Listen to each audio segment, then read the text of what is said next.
Assalamualaikum warahmatullahi wabarakatuh. Kembali lagi bersama saya Indah Melani. Baik, pada kesempatan kali ini kita akan membahas tentang analisis hierarki kebutuhan tokoh Sentaru dalam cerpen Billion karya Corey Layun, rampan pendekatan psikologi Abraham Maslow. Langsung saja kita bahas tentang hierarki kebutuhan. Hierarki kebutuhan adalah sebuah teori tentang kebutuhan bertingkat yang dikemukakan oleh Abraham Maslow. Konsep hierarki kebutuhan yang diungkapkan Maslow adalah kebutuhan-kebutuhan dari level rendah harus terpenuhi atau paling tidak cukup terpenuhi terlebih dahulu sebelum kebutuhan-kebutuhan di level tinggi menjadi hal yang lebih memotivasi. Abraham Maslow berpendapat bahwa semua manusia dilahirkan dengan kebutuhan-kebutuhan instinktif. Kebutuhan-kebutuhan universal mendorong seseorang untuk tumbuh dan berkembang, untuk mengaktualisasikan diri, untuk menjadikan semuanya sejauh kemampuan seseorang tersebut. Jadi, potensi untuk pertumbuhan dan kesehatan psikologis ada sejak lahir. Selain itu, potensi seseorang dipenuhi atau diaktualisasikan bergantung pada kekuatan-kekuatan individual dan sosial yang memajukan atau menghambat aktualisasi diri. Konsep teori Abraham Maslow menjelaskan suatu hierarki kebutuhan atau hierarchy of needs yang menunjukkan adanya 5 tingkatan dari kebutuhan dasar dan keinginan dalam diri manusia. 5 tingkatan kebutuhan dasar manusia adalah sebagai berikut: kebutuhan fisiologi, rasa aman, cinta dan memiliki, harga diri, dan aktualisasi diri. Tingkatan kebutuhan dasar manusia yang telah disebutkan diurutkan dari tingkatan yang terendah ke tingkatan yang tertinggi, yaitu aktualisasi diri. Setiap tingkatan kebutuhan pada tingkat yang lebih rendah harus relatif terpuaskan sebelum orang menyadari atau dimotivasi oleh kebutuhan yang tingkatnya lebih tinggi. Dengan kata lain, setiap tingkatan kebutuhan yang lebih tinggi sulit terpenuhi bila jenjang yang lebih rendah belum terpenuhi dengan optimal. Seseorang tidak akan didorong oleh kelima kebutuhan pada waktu yang bersamaan. Hanya salah satu kebutuhan yang sangat penting dalam setiap momen tertentu. Sebagai contoh, apabila seseorang merasa lapar, maka tidak akan memperhatikan kebutuhan rasa aman, cinta, penghargaan, dan aktualisasi diri, karena keinginan akan makanan lebih dibutuhkan dari kebutuhan lainnya.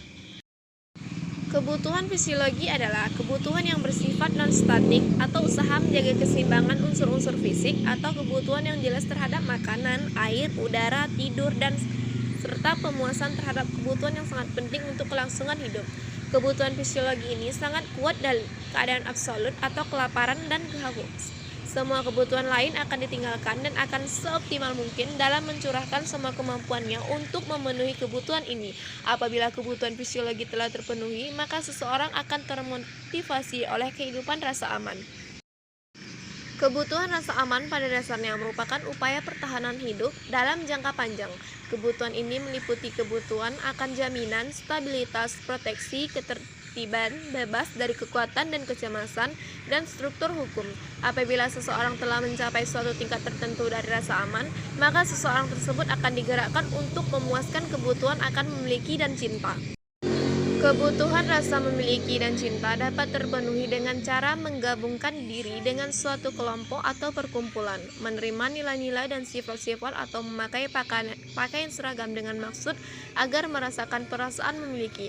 Pemenuhan kebutuhan agar rasa cinta seseorang dapat membangun suatu hubungan akrab dengan orang lain. Dalam hubungan ini, memberi dan menerima cinta adalah sangat penting. Seseorang sangat peka dengan kesendirian, pengasingan, ditolak lingkungan, dan kehilangan sahabat atau cinta. Oleh karena itu, banyak bermunculan berbagai kelompok untuk melepaskan diri dari perasaan-perasaan tersebut karena kegagalan mencapai cinta dan memiliki. Apabila seseorang telah mencapai kebutuhan rasa memiliki dan cinta, seseorang tersebut akan bergerak menuju kebutuhan akan rasa penghargaan.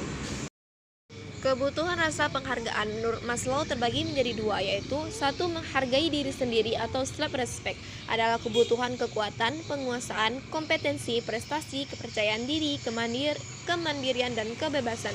Yang kedua, mendapat penghargaan dari orang lain, respect from other, berupa kebutuhan prestise, penghargaan dari orang lain, status, ketenaran, dominasi, menjadi orang penting, kehormatan, diterima, dan diapresiasi. Seseorang butuh mengetahui bahwa diterima, dikenal dengan baik, dan dinilai dengan baik oleh orang lain.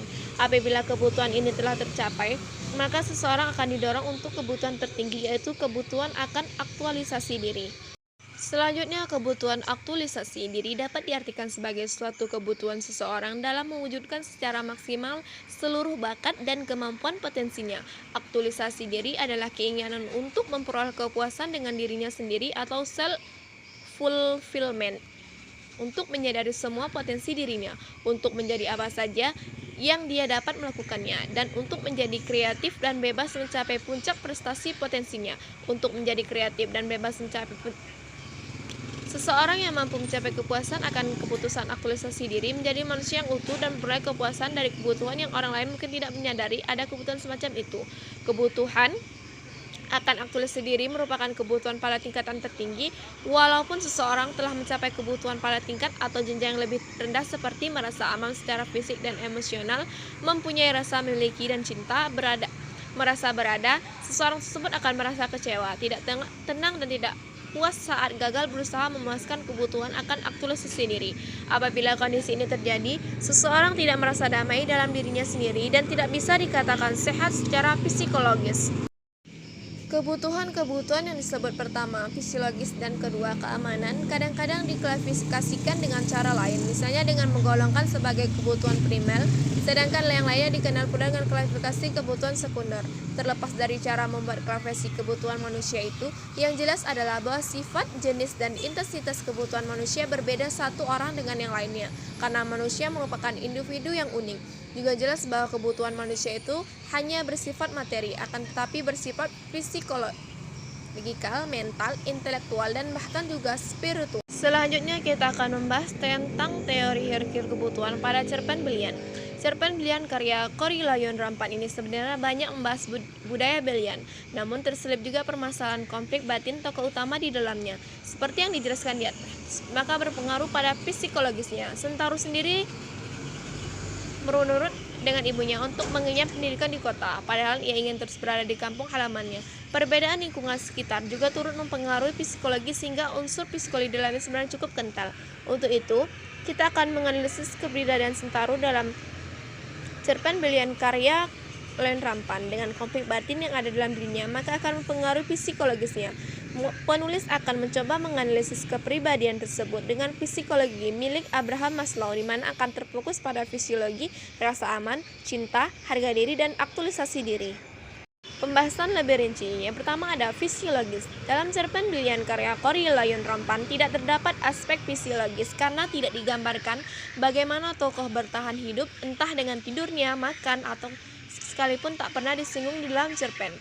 Yang kedua ada rasa aman. Setelah kebutuhan fisiologis terpuaskan secukupnya, muncullah apa yang dimaksud Maslow dengan kebutuhan rasa aman. Kebutuhan akan rasa aman diantaranya adalah rasa aman fisik. Untuk aspek rasa aman, beberapa digambarkan dalam cerpen seperti misalnya, ibu memang turunan ayahnya seorang kepala adat, atau orang sini lebih menghormatiku sebagai anak seorang polisi dan cucu kepala adat, yang menjelaskan bahwa ia sebenarnya memiliki rasa aman karena tak akan mungkin diganggu oleh orang lain karena ia adalah anak polisi dan cucu dari kepala adat. Selanjutnya, rasa memiliki dan kasih sayang. Kebutuhan selanjutnya adalah rasa memiliki dan kasih sayang, yang mana akan mencakup keinginan tentang cinta, kasih sayang, dan rasa memiliki dimiliki. Dalam cerpen Belian karya Cory Lyon Rampan terdapat aspek rasa memiliki dan kasih sayang.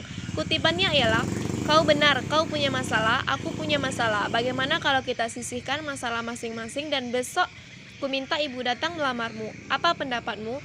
Atau selama 27 tahun aku tak pernah memikirkan wanita karena harus menjadi pahlawan versi ibu. Namun selama sebulan ditemu perasaan aneh sering meremas jantungku jika aku melihat Ule. Kedua kutipan tersebut menggambarkan bahwa Sentaro memiliki perasaan cinta dan kasih sayang kepada Ule, teman wanitanya. Hal itu menandakan bahwa Sentaro memiliki aspek rasa memiliki dan kasih. Selanjutnya, kebutuhan akan penghargaan. Ketika kebutuhan rasa memiliki dan kasih sayang telah terpenuhi, maka selanjutnya adalah kebutuhan akan penghargaan. Maslow menemukan bahwa setiap orang memiliki dua kategori yang mengenai kebutuhan penghargaan, yaitu kebutuhan yang lebih rendah dan lebih tinggi. Untuk masalah ini, mari kita melihat kutipan. Sebagai dokter, aku telah mempelajari anatomi dan susunan luar dan dalam badan manusia. Aku mempelajari segala macam penyakit dan penyebab manusia sakit. Lalu cara-cara penyembuhannya, dan dokter itu pahlawan kehidupan. Suara ibu selalu aku kenang pada saat aku lulus. Sedangkan itu salah satu fakultas kedokteran di Surabaya. maka kita bisa mendapati bahwa Sentaro telah memiliki kebutuhan akan penghargaan dengan cara ia menjadi dokter dan ibunya menegaskan bahwa itu adalah prestasi yang sangat bagus. Meskipun begitu, ia masih belum dihargai oleh warga tempat kelahirannya seperti dalam kutipan. Dokter itu untuk orang kota, kata seorang tetua yang kudatangi rumahnya. Orang-orang desa seperti kami ini hanya bisa disembuhkan dengan belian. Ia pandang wajahku seperti menyimpan ketakutan. Yang terakhir ada aktualisasi diri. Tingkatan yang terakhir adalah kebutuhan aktualisasi diri. Kebutuhan aktualisasi diri adalah kebutuhan yang tidak melibatkan keseimbangan, tetapi melibatkan keinginan yang terus-menerus untuk memenuhi potensi. Maslow melukiskan kebutuhan ini sebagai hasrat untuk semakin menjadi diri sepenuh kemampuannya sendiri, menjadi apa saja menurut kemampuannya. Sudah sebulan aku berada di sini dan aku belum bisa berbuat apa-apa. Aku belum dapat menjadi pahlawan seperti yang diinginkan ibu. Bahkan aku baru sampai sebagai penonton yang justru begitu terpesona dengan berbagai atraksi belian di Arona Law. Kutipan tersebut menandakan bahwa Sentaro masih dalam proses untuk aktualisasi diri. Baik, hanya itu yang dapat saya sampaikan. Jika ada salah kata, saya mohon maaf. Terima kasih. Wassalamualaikum warahmatullahi wabarakatuh.